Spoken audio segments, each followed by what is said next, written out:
মঙ্গলবার মার্কিন প্রেসিডেন্টের সঙ্গে বৈঠকে বসবেন ডক্টর মোহাম্মদ ইউনূস। গত ৩ দশকে জাতিসংঘের সাধারণ পরিষদের অধিবেশনের ফাঁকে বাংলাদেশের কোনো রাষ্ট্র বা সরকার প্রধানের সঙ্গে মার্কিন প্রেসিডেন্টের সঙ্গে কোনো বৈঠকের নজির নেই। কিন্তু এবার ডক্টর ইউনূসের সঙ্গে মার্কিন প্রেসিডেন্টের বৈঠকের খবর নিশ্চিত করেছে অন্তর্বর্তী সরকারের নীতি নির্ধারণী পর্যায়ে একটি সূত্র।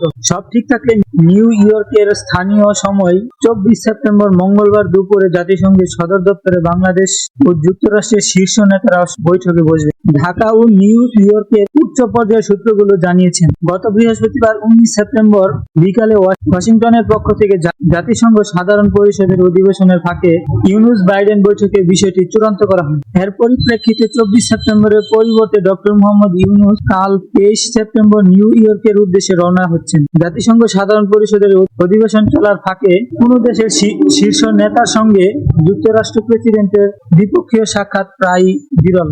গত ৩ দশকে জাতিসংঘের অধিবেশনের ফাঁকে বাংলাদেশের কোনো শীর্ষ নেতার সঙ্গে যুক্তরাষ্ট্রের প্রেসিডেন্টের কোনো বৈঠক হয়নি। বাংলাদেশের রাষ্ট্র ও সরকার প্রধানের সঙ্গে সব সময় যুক্তরাষ্ট্রের প্রেসিডেন্টের সংবর্ধনায় দেখা হয়েছে, কথা হয়েছে।